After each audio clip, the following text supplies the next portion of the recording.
एक हरा भरा जंगल हुआ करता था जहां विभिन्न प्रकार के जानवर रहते थे। उस जंगल का राजा एक बलवान और दयालु शेर था जिसका नाम सिंह था। सिंह का न्यायप्रिय स्वभाव उसे जंगल के सभी जानवरों में बहुत लोकप्रिय बनाता था। जंगल में सभी जानवर शांति और सद्भाव के साथ रहते थे।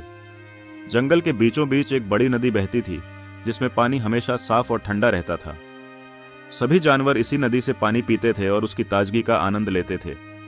नदी के पास एक विशाल पेड़ था जिसमें एक बुद्धिमान उल्लू, जिसका नाम बुद्ध था, रहता था। बुद्ध जंगल के सबसे समझदार जानवरों में से एक था और उसकी सलाह के बिना कोई भी बड़ा निर्णय नहीं लिया जाता था। एक दिन जंगल में अचानक एक अनहोनी घटित हुई। एक जंगली लोमड़ी जिसका नाम धूर्त था उस जंगल में आई। धूर्त ने जंगल के नियमों का पालन नहीं किया और अपने स्वार्थी स्वभाव के कारण उसने कई जानवरों को धोखा देना शुरू कर दिया। वह छोटे और कमजोर जानवरों को अपनी चालाकी से ठगने लगी, जिससे जंगल का संतुलन बिगड़ने लगा।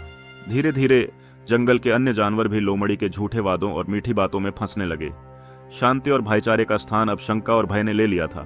हर कोई अपने साथी पर शक करने लगा और जंगल की एकता टूटने लगी।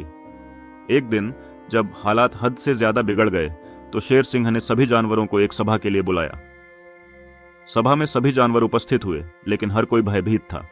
सिंह ने गंभीरता से कहा, हमारे जंगल की शांति खतरे में है। हमें इस समस्या का समाधान खोजना होगा, लेकिन बिना एक दूसरे पर दोषारोपण किए। बुद्ध उल्लू ने सबकी बात ध्यान से सुनी और फिर बोला, इस समस्या का समाधान केवल तभी हो सकता है जब हम सब एकजुट होकर इसका सामना करें। लोमड़ी ने हमारी कमजोरियों का फायदा उठाया है, लेकिन अगर हम सब एक हो जाएं, तो कोई भी बाहरी ताकत हमें नहीं तोड़ सकती। सभी जानवर बुद्ध की बातों से सहमत हो गए। सिंह ने धूर्त लोमड़ी को बुलाया और उससे सीधे बात की।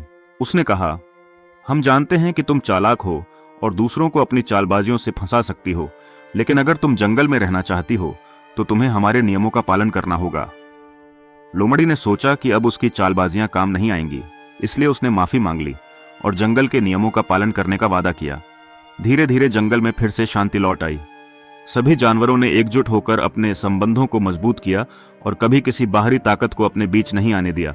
शेर सिंह, बुद्ध उल्लू और बाकी सभी जानवरों ने इस अनुभव से सीखा कि एकता में शक्ति होती है और अगर हम एकजुट रहें तो कोई भी मुश्किल हमें नहीं हरा सकती। कहानी का संदेश।